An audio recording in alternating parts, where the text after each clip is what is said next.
Hi guys, and welcome back to my channel. I have been thinking about this video for a while, ever since my wife was diagnosed.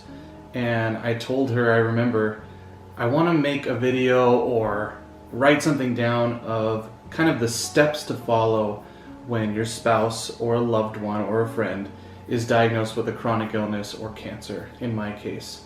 And so I wrote down on my phone 10 steps to follow when someone is diagnosed. So I'm going to go through them, kind of talk through them very briefly, and just hopefully put some steps out there in the world that people can kind of connect with and relate to and go through, hopefully, when they're handed this diagnosis and when they're kind of put into this caregiver role.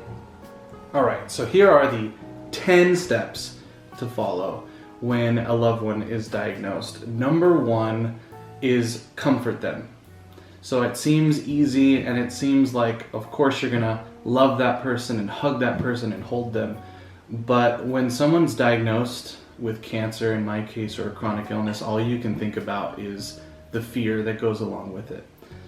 The natural fears of, am I gonna lose my spouse? What does this mean? You know, how sick are they gonna get? What's their prognosis? All those fears start circling in your head. I still remember the day my wife got the call, and I, instantly, okay, yeah, you're panicking on the phone. She's calling. She's got this news, and start getting doctor's calls, and it's hard. And the one thing I would give advice to people is just to comfort that person, because the fear that you're feeling, it's probably 100 times more real in their mind and in their brain. They're probably panicking. So it seems like an easy one, but please comfort that person. Give them a hug. Tell them that you're going to walk with them, take care of them, and hold their hand through this whole thing, even though you're terrified inside. Okay, number two. Make the scary calls for them.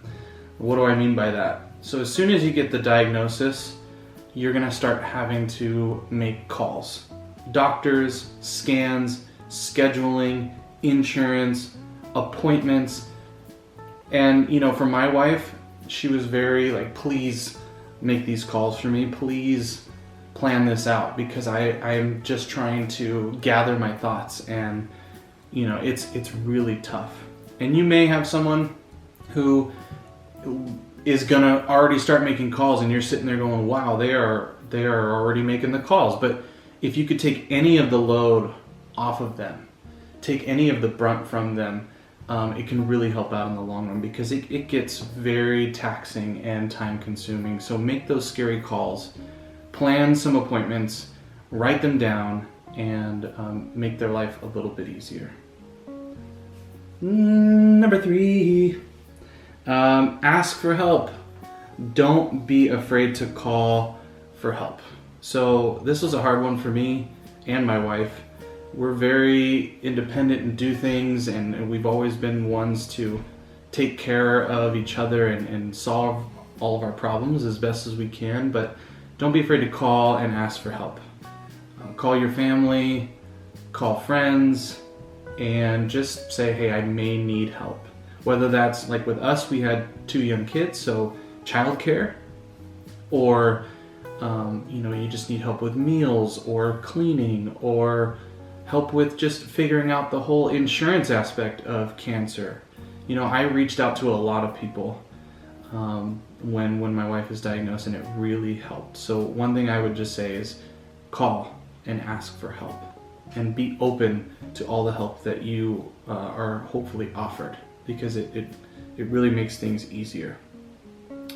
And specifically, if you have kids like we did, call childcare places, because appointments and cancer treatment, it starts to really add up. And in the case for my wife, you're going to radiation 5 times a week, you're going to chemo once a week, you're driving down to the hospital almost every day. So childcare is important. If your kids aren't in school, make sure you have someone that can, hopefully that you trust, that can take care of them. And if not, start making some calls and find places for your kids. Number 4, call your work. If you're working like I was, call your work and tell them what just happened. It's hard. I cried to a lot of people when my wife was diagnosed. I shed tears and put my head on people's shoulders that I never had before. It's tough, but let them know, because you don't know what kind of help is out there. In my case, I had an amazing, I work in a school district, and I had amazing people donate their sick time to me to where I was able to stay with my wife for a portion of this journey. But just tell them, hey, I may be unexpectedly leaving work early some days. I may be taking days off that I never have before. I rarely took days off before my wife was diagnosed, and it all changed. So let them know and be honest and tell them what happened, because your life and your work life is about to change. So let your work know. Number 5 is to make a list. Write everything down. It gets so overwhelming with everything that is kind of thrown at you. Even simple things like taking out the trash, making that phone call, whatever it is, make a list every day. I like the old-fashioned pen and paper and just crossing things off. And I would have to write down, I still do, the simplest tasks just so that I don't forget. Because once cancer or a chronic illness floods your life, it's like in the forefront of your brain. It's all you can think about. And so the little things, paying bills, taking out the trash, things around the house, they get kind of lost in the mix. So when I would write them down, I would go through my little list, cross them off, and it helped me kind of stay on track. So write everything down, make a list, and it really helps you kind of handle all the overwhelming situation that's now around you. Number 6 is probably my least favorite, but it might be one of the most important things on this list, and that's to call your insurance company.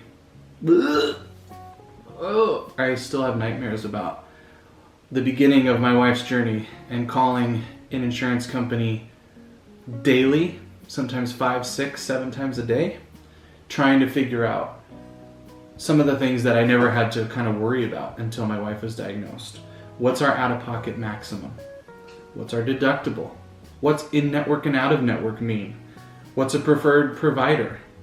Where can I get treatment to where it's not going to be all out of pocket? I mean, there's so many things that you need to kind of go over with your insurance company. And if you're like us and you're so blessed to not have to worry about most of this stuff before the diagnosis, I didn't know a lot of these answers. So I had to call and call and call and call. And I'll do another video about switching insurances, because when you get diagnosed, or a spouse does, you want to make sure they're in the best hands and have the best care, and that was a big one for me. So call the insurance company, find out those specifics, and this is a little side note. When you call, let them know that you're a spouse and you're going to be talking on behalf of your loved one. And they can kind of put you down as a person to where you're not having to verify your identity every single time you call. That was one thing that kind of drove me, a little bit bananas, because I wanted to just talk on behalf of my wife and take care of it, not have her worry about it. But they always needed verification. So, long story short, ask the insurance company, ask the hospital how you can put your name as another person who can speak on the patient's behalf, so that you don't have to go through that every time. So call insurance. Number 7, find your local pharmacy. Get comfortable with it, because you will be visiting that pharmacy a lot.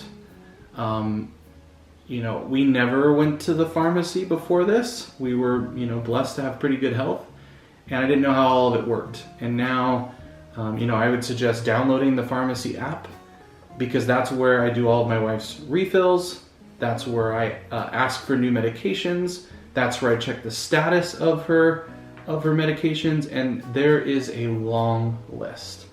I still remember when my wife was discharged from the hospital after her big immunotherapy reaction, and I think we had somewhere in the vicinity of like 15 medications going on at a time.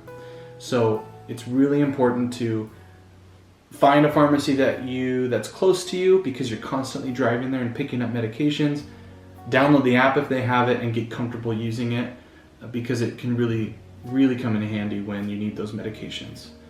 And it will be used often. It still is for us.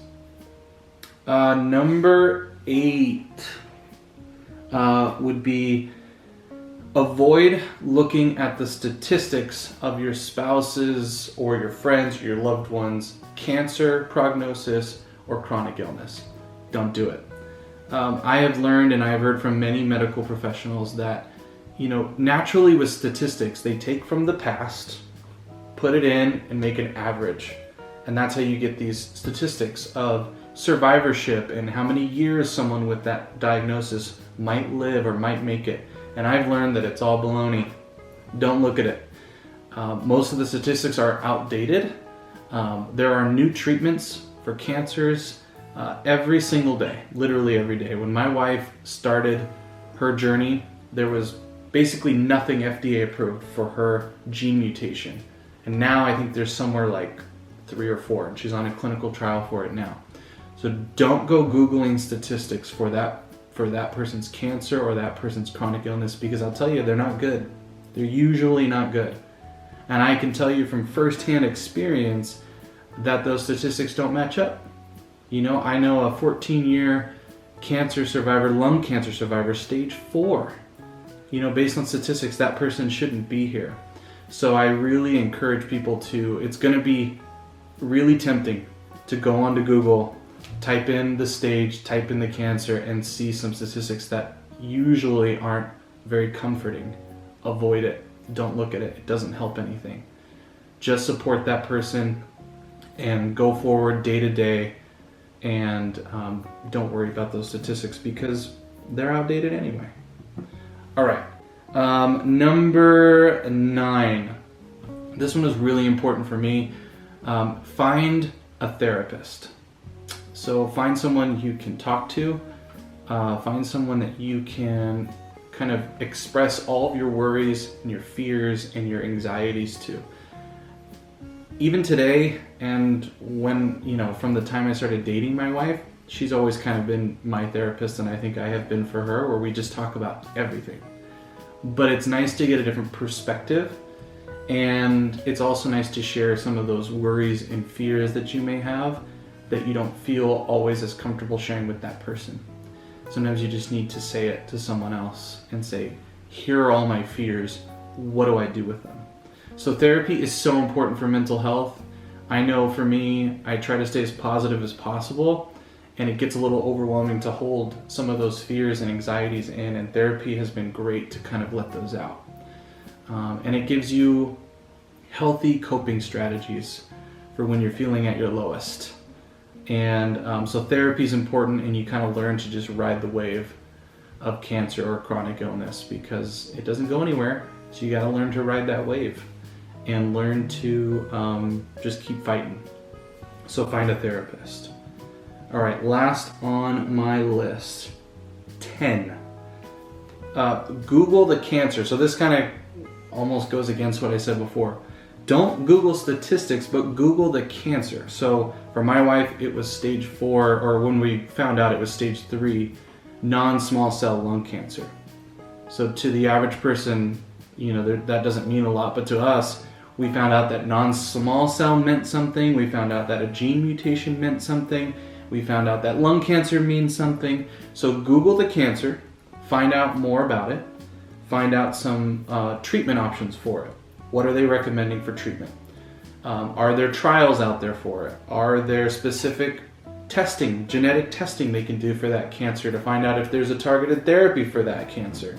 So Google the cancer, Google the treatment options, and along with that, I know that this might be a little outdated, but go on Facebook and type in the search bar for groups. Type in that specific cancer, and you will find so many groups of support for that cancer. And even it goes even deeper. So like I'm a part of a lung cancer support group that goes even deeper. There's a gene mutation group for my wife's gene mutation. There's for all types of cancers, there's caregiver groups. So Google the cancer, then go on Facebook, look up groups for that cancer. And then when you're in Google support groups for that cancer as well. So you can recommend that to your spouse or loved one, and even for yourself. I join all of them too because it's comforting to me. but there's so many support groups out there for people going through what we're going through, and use it to your advantage. And there's tons and tons of people who are facing this. I've seen even just in the comments now how many people are caregivers just overnight that people have kind of shared with me, and I'm so grateful and thankful to hear other people going through these situations. So Google the cancer, find support groups, and learn more about that specific cancer as much as you can. I think that's it.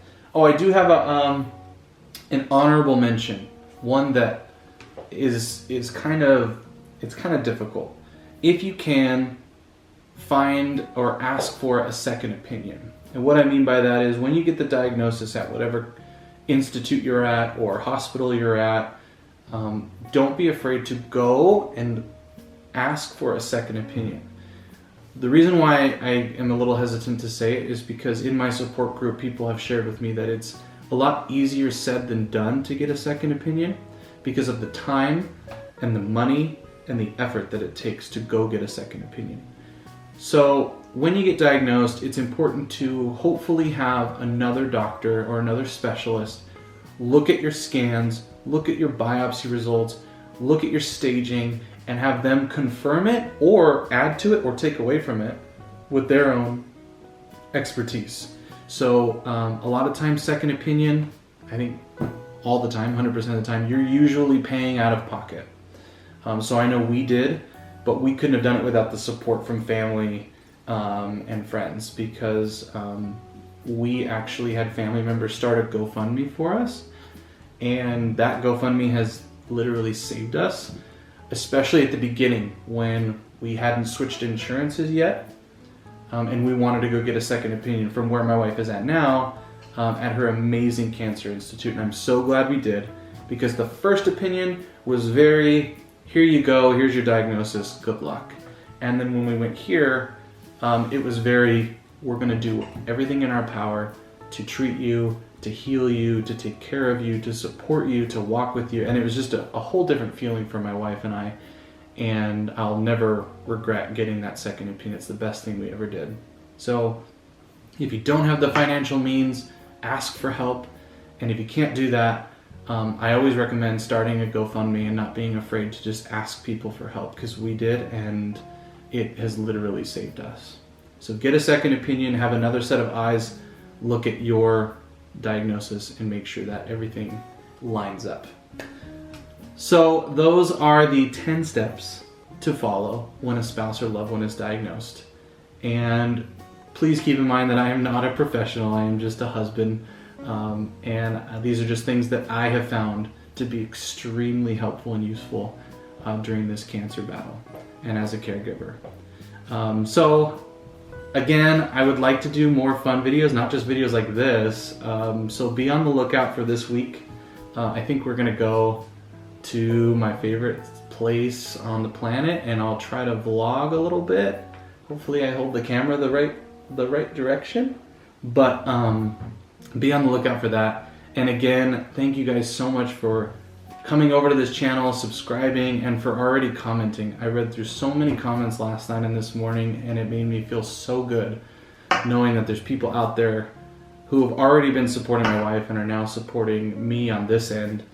And it just feels really good. You guys are absolutely amazing. So, thank you for watching, and I will see you in the next video. Bye.